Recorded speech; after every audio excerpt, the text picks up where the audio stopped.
let's move on and let's get into the player ratings. Starting off with big Fraser Forster. Sim gives him a 6. I gave him a 7. For the second week, he goes to his old stomp. Well, I guess Ibrox isn't his old stomping ground, but is his old arch nemesis. And this time he goes to his old club in Southampton. Didn't have much to do throughout the game, but I thought everything that he did do did to quite a decent level. So big up to Big Fraser, keeping up his standards once again. Yeah, the stats say he made 4 saves, but I'm trying to remember too many of them where he didn't just hang on to the ball, like it wasn't an easy save. So I think he didn't have too much to do. But look, first clean sheet since he's come into the team, and he's been consistently good. Look, I gave him a 6 because he didn't have too much to do, but I think it was just a good presence yet again. And look, he stepped in and not done badly. So fair play to Fraser. Yeah, the away end was chanting England's #1 at him last night. A few more of these performances, and maybe can sneak in back into the squad. Yeah, you never know. Never know. Jed Spence up next. Him gives him a 9. I gave him an 8. I thought he was brilliant yesterday. Such a physical presence. His speed was on show as well. Within 30 seconds, proving Ange Postecoglou wrong for not giving him more game time with a brilliant assist. The way he just breezed past the player outside the boot, finding Maddison round the back. But I thought he was brilliant, like in every aspect of his game. To be honest, his defensive off the ball work and his attacking on the ball work, I thought he was spot on. Yeah, I thought he was fantastic, and I was so happy for him to come in and perform in the manner that he did. I thought that assist, he pretty much makes all of it himself, because when he picks up the ball, there's not much on. He just turns Flynn Downs inside out, breezes into the space, and he drives into that space as well with purpose. And then it's a brilliant ball. It's an inch perfect. That is not easy to pull off. The right timing, right weight of pass, right into Maddison's path. It was a brilliant pass, and really set Tottenham up for what was a resounding victory in the end. And I thought, when he was on the right-hand side, he was continually threatening down that right-hand side. He was involved in the second goal as well. I mean, it was only a short pass, but, involved in the move to get the ball to Maddison, who obviously played the ball to Son, who scored. And I thought he was getting to the byline. He was causing a threat. Moved over to the left, and after half an hour, I don't think it was much of a threat going forward on the left, but defensively, very, very strong. Made sure he kept their wingers quiet, and just made sure he saw out the game with minimal fuss. So brilliant performance from him, and mustn't have been easy coming in after so long and not having too many starts. That was his first start in the Premier League for Tottenham, period, which is mad considering we signed him in 2022. So really well done from him. Delighted for him, and hopefully leads to more minutes. Yeah, it has to lead to more minutes. If Ange keeps ignoring him after that performance, then I mean, there's got to be some sort of problem behind the scenes. But Ange has got to give him more minutes now. He has to. Next up is Radu Dragusin. 7s all round for Radu. I think he went about his job really well. Didn't get tested too much from a defensive point of view, but what I think he did do really well was on the ball. He looked a lot more confident on the ball. He was spraying the ball about a bit, getting in front of his man as well, and winning the ball back quite aggressively with a number of interceptions. So Radu as well keeps growing in a Spurs shirt. Yeah, and that's a few performances now where he looks a lot more comfortable, and maybe this game time, this enforced game time, you should say, is really helping him develop in this system, and really helping him develop in this team, because he seems a lot more comfortable, a lot more confident. Obviously, he's now the senior centre-back, which is mad to think, next to Gray. And even when he's next to Davis, he wasn't the senior centre-back, because Davis is obviously more experienced. But now he's next to Gray. I think he's taken on that responsibility really well. I agree, yeah. And I think he's helping Gray. They're helping each other. And look, the level of opposition, maybe once it improves, we'll have to wait and see if they're up to it. But in the past few games, I think they've done a really good job, and sometimes it's them under a lot of pressure, and they have to deal with it. And I thought Dragusin dealt with it really well. Archie Gray up next, another performance at centre-back. 7s all round for Archie, and again, another player that keeps growing and growing in the Spurs shirt, filling in at right back, left back, centre back now, anywhere, like you said before, apart from his position.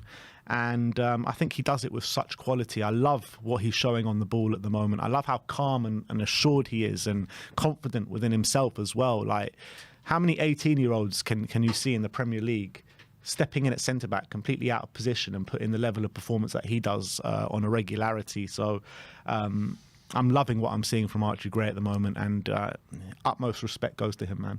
Yeah, definitely. And, as you say, he just does the job that is asked of him continuously without questioning it, and looks like he's excited to do it, and he does it with such composure. And for an 18-year-old to come in and, as he's done this season, play all these different positions under increasing pressure as well, playing centre-back when we have all our senior centre-backs out in games where we need to win. And he's done it impressively, and he's done it to a level where you have to say he's really stepped in and done fantastically well. And I think as an 18-year-old in his first few months, it couldn't have been more difficult, all the jobs we've asked him to do. And he's just done each one brilliantly. And I have to say, big up to him. I thought he had another good game yesterday. Kept a clean sheet on his first Premier League start as centre-back. Not easy to do. I thought he dealt with Adam Armstrong really well. He had barely anything in the game. And fair play to him. He just keeps doing the job that we ask him to do, and he does it with minimal fuss. Destiny Udogie up next. Sim gives him an 8. I gave him a 7. Unfortunately, only lasted 28 minutes on the day because he felt something and Ange didn't want to take any more risks. But I actually felt like he started the game probably best we've seen him for a while. He was really aggressive down that left-hand side. A number of times he was able to help us sustain the pressure going forward. He was using quality on the ball as well. So it was just unfortunate that he had to go off so early. Yeah, and hopefully he's all right for Thursday, or especially Sunday, and for the games coming up, because we're going to need him. But I thought he was actually really good in those first half an hour, and a lot of good stuff came through him. He was involved in the third goal. I think he was the one who won the ball back the third goal, he was involved. He plays the ball to Maddison, who plays a long ball. And then the fourth goal, that was on 25 minutes. He bullies Walker-Peters off the ball, then plays that ball to Son, who plays it inside to Sarr, who will get the goal. So he led the charge on a few occasions there. I thought they were struggling to handle him, to be honest, Destiny Udogie. I thought he was looking back to his best until obviously he went down with a tight quad. So let's hope he's okay. But impressive from him. Pape Matar Sarr, Sim gives him a 9. I gave him an 8. This guy was everywhere. Helped us boss that midfield in a very compact midfield for Tottenham Hotspur. He was leading the charge going forward. The goal that he scored was of the highest quality. The way he was just dancing around that Southampton defence, and obviously he had the quality to put it in the back of the net as well. Had another shot on target on the day, and he was just literally everywhere I was looking on the pitch seemed like Pape was there. It was madness. He was absolutely exceptional, and obviously he got his goal, which was brilliant reward for what was a top performance, but covered so much ground. He just made sure as well he was helping out his midfield partner Bergvall as well in the middle of the park, make sure he's not getting overrun, making sure they're patrolling that area. But he had that unbelievable flick in the middle of the park as well, showing his brilliant technical ability, where he flicks it around the corner and goes the other way, like Bergkamp-esque kind of touch, absolutely fantastic. That led Tottenham on a charge as well. And then the goal he scored was brilliant reward for what was a top display, and the way he just danced into the box, kind of driving through, and I think went past, I think it was Harwood Bellis, and firing it while slipping over into the corner as well, showing he's got, what he can do both sides of the game. And he's gotten quite a few goal contributions now, but I think that's his first goal in the league for us this season. And it was a brilliant goal and good timing, and clearly that refresh on Thursday might have done him good. So brilliant performance from Pape. Lucas Bergvall, 7s all round for Lucas in his first start in the Premier League for Tottenham Hotspur, and I think he did really well, to be honest. As an 18-year-old coming in terms of starting a game in the Premier League for the first time, I think you got to take your hat off to him and say what a good performance you put in, because he doesn't look erratic by any stretch of the imagination. And you see like an 18-year-old coming into a centre of the midfield in a Premier League game, you would give him a pass for looking a bit erratic, but he looks so calm, composed. His switches of play are on the money every single time. He's got such quality in his passing and in his crossing. Yeah, he did lose the ball a few times yesterday, but it doesn't faze him. He keeps going. He wins the ball back. He's so aggressive in the midfield as well. So I think there's a lot more to come from Lucas Bergvall. Yeah, and he's not phased getting on the ball and showing for it, and he's confident in his own ability, and that's really important for a player of his age to show that, because a lot of players of his age, when they get the opportunity that he did, go hiding sometimes or don't look as confident. And he's also got a bit of a streak to him, a nasty streak. You can tell that he's obviously got a few bookings, but he gets in people's faces. He ruffles a few feathers, and that's also an important thing for a player of his age to be like, because a lot of players, opposition players, will be looking at him like, we can bully him and we can get at him because he's probably he's a pretty boy from Sweden and we can get on top of him. But he doesn't allow that to happen, and he's got that bit of strength and steel about him as well. Did get shoved into the post at one point, and that wasn't a great moment for him, but he recovered from it well. And I thought on his first start in the Premier League, performed admirably. I don't think he was outstanding in terms of as in players on the pitch. I don't think he was one of the better ones, but he did his job. He did his job with calmness and composure and did simple things really effectively. And in his position, that's all you need to do. Make sure you're not getting overrun, keep things simple, facilitate the players going forward, and that's what he did. And fantastic stuff from him.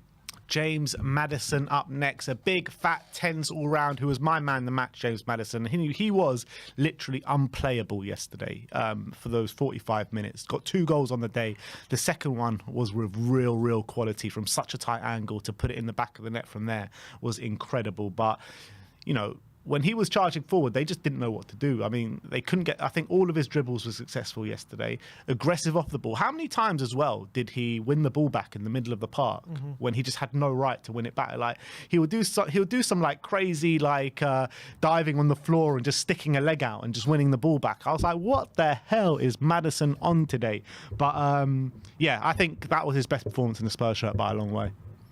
When he's in that kind of mood, he's incredible. I mean, you say best performance in a Spurs shirt by a long way. I don't know about that. I mean, obviously, Man City away was amazing.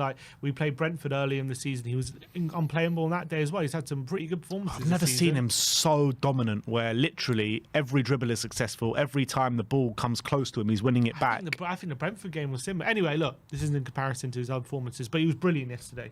Absolutely brilliant. Both goals were from the highest order as well. He was like a striker going through on goal for the first one. Brilliant timed run and a great finish. Played an unbelievable ball out wide to Sonny for the third goal as well, which obviously set us up on that attack. And the fifth goal was at the absolute highest order. What an unbelievable finish. Arrows it right into that top corner where that was literally the only place he could place it. Unbelievable finish from him for that goal. And that little chop is becoming a trademark for Maddison to get it back on his right foot. He does it so often, especially in the box, and it's something he's got to make more use of because he's so deadly at it, and it's such a useful weapon to have. I thought he linked up really well with Sonny throughout the game as well. I thought they had a brilliant telepathic relationship on the day. And when he's in this kind of mood, not he's just not hard to stop, but Spurs are hard to stop as well when he's in this mood, and we need to see him in this mood as much as possible. Yeah, I mean, him and Sonny do have really good link-up play together, don't they? They have done all season. Yeah. Exactly. Kulusevski up next, 8 all round for Decky. Another confident display from him. Another display where he was just all over the place. Started off on the right hand side, and the way he was just controlling things from the middle of the park, I thought was brilliant. Gets his goal, a really scrappy goal in the centre of the box. But another player who I just thought was unplayable, particularly obviously in the first half when Spurs were unplayable. But I feel like with Kulusevski, he's becoming such a big fans' favourite at the moment. Everyone is just talking about Kulusevski, and he's been our player of the season by some way. The consistency that he's showing throughout the season as well is unbelievable, and I believe he's got more goal contributions this season already than he did the whole of last season. In all competitions, yeah, and which is great, and that means he's adding more goals to his game. Obviously, he got his goal yesterday. It was an easy one, probably one of the easier ones he'll get, but that's a consequence of him making that run. When the ball, which is something that obviously we see Brennan do, but something that we've criticised Decky for not doing when he plays on the right hand side, making that run into the box when the opposite winger is putting the ball in, and he was there to tap it home, which is very, very important. I think he made a big influence throughout the game. I thought Manning couldn't really deal with him on that side. He kept having to foul him and bring him down, and that relieved. That kept the pressure on Southampton. They just couldn't win the ball off him. And he came in central. But I thought when he was on the right-hand side as well, he linked up quite well with Jed Spence when he was there until he moved over. So really, really great performance yet again from Decky on the right-hand side. And showing he can still do a job in that role, even though we've seen better performances from him in the centre. Yeah, it's just his sheer physical presence, though, isn't it? Like, how many? We've said it a number of times here, but yesterday he contested for 14 ground duels. He always does it. It's always a high number with Decky. This is low for him. Yeah, that's a low number. Yeah, 14. Sonny up next. Sim gives him a big fat 10. I gave him a 9. probably Sonny's best performance of the season. He was just like a bit of a bull in the china shop in that first half. He kept going through on goal. He was just relentless down that left-hand side, and his positioning that he was taking up on the pitch was just perfect for where we want to see Sonny. I've criticised Ange in terms of the way he uses Sonny a lot, and I think this way, in this game, he used him and utilised him in the perfect way because Southampton couldn't deal with him. He had 4 or 5 shots on goal. Could have ended up the game with more goals, but obviously the goal that he did have, he took it really well. His movement on the day was brilliant, and he was just relentless down that side. He really was. Yeah, I think he was our biggest threat in the front three throughout the game, and every time he was being found, he was causing problems. He got a goal and 2 assists, but it could have been 3 because that laid one on a plate for Solanke, which when it fell to Kulusevski, and that was pretty much made by Son. So it could have been an assist for him. Unfortunately, doesn't count in the stats, but he was creative. He was causing problems on the left-hand side. Didn't even have to, when he got the ball, he didn't even have to take anyone on. He just had to make sure he got a yard and put the ball in or made a yard for the shot. And showing his pace as well. Yeah, showed his pace. Brilliant, good assist for the first one. His first assist into Sarr, good ball into the centre, and Sarr obviously did the rest. And the fifth one, what a ball outside of the boot. From a difficult position, perfectly weight of pass as well, because a lot of players in that position probably overhit it and it goes out of play, but he perfectly plays it into Maddison's path for the 5th goal, albeit Maddison still had a lot to do, but brilliant pass from Son to open up the game. And I thought, Walker Peters were having nightmares of him, and he had to console Walker Peters at half-time for the roasting he gave him. I thought it was an exceptional display from Son, and ended up the game with 1 goal and 2 assists. I think he had 7 shots in that first half, and then rightfully taken off at half-time because job was done and he'd done the damage. So brilliant display from him. Big Dom Solanke up next. Him gives him a 6. I gave him a 7. To be honest, a 6 is probably more fair for Solanke's performance yesterday, because I felt like he was dropping deep a lot and he was making our midfield really compact and he was hard working, but I felt like there was rare where you saw moments of quality from Solanke yesterday. And when Spurs were so rampant as they were in the first half, I really wanted to see Solanke get on the score sheet yesterday, and I don't even think he took a shot yesterday. Yeah, and look, I'm not criticising him because we got 5 goals and it's not like we struggled to create opportunities and openings, but obviously his role yesterday, he nearly got on the end of one for when Son played the ball in, but it ended up falling at Kulusevski's feet in the end. But he was clearly our task with coming a bit deeper, hold up play, making sure that we're keeping the ball in tight situations and facilitating other attacks. He wasn't the furthest player forward. That was Sonny's job. He was the one stretching Southampton. It wasn't Solanke's role yesterday.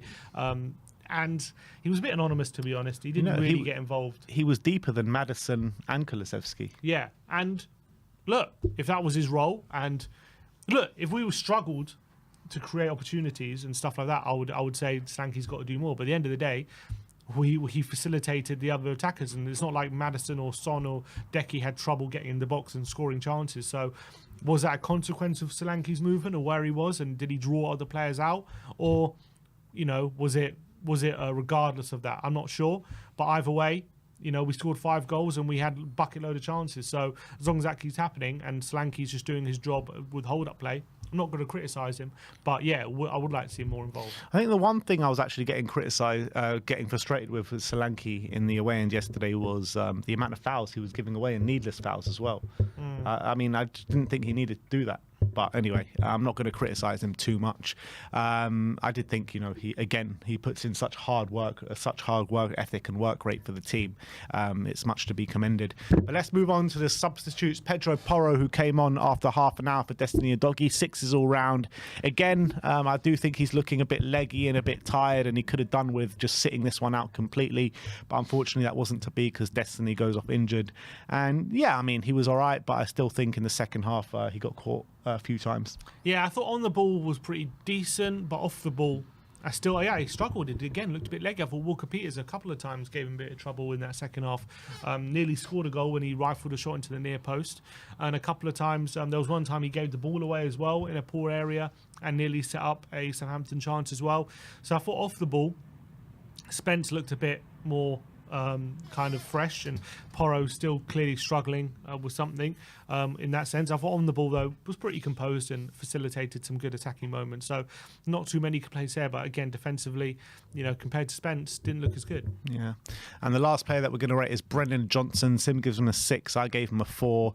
I thought it was a bit of a disaster class from Brennan in that second half, because he comes on, obviously, in the back of a 5-0 drubbing in the first half. And, all the fans were expecting Spurs to kick on a bit and get a few more goals.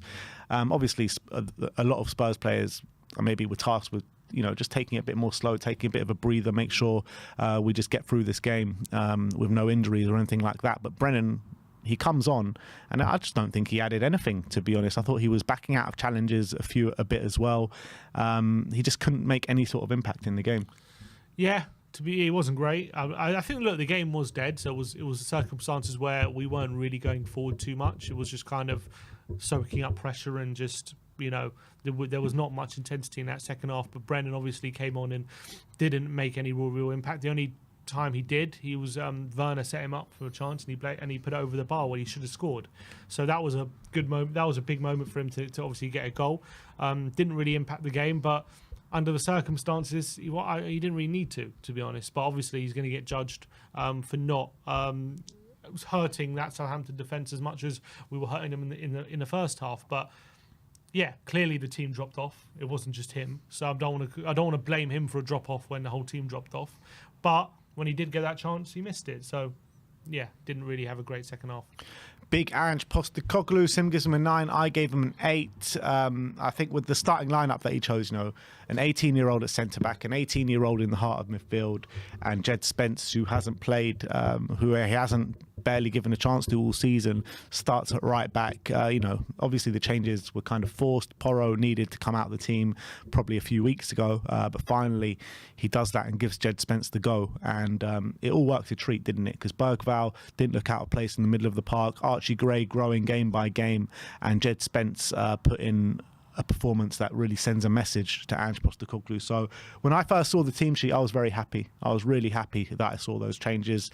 And obviously we just took them to the cleaners in the first half. Job was done after 20 minutes pretty much in the game yesterday. So you got to commend Ange Postecoglou for the team that he chose, albeit he did have a few his hands were tied behind his back a little bit because of the injuries that we have. But with the amount of injuries that we have, and to put in a display like that, again, yes, Southampton are willing participants.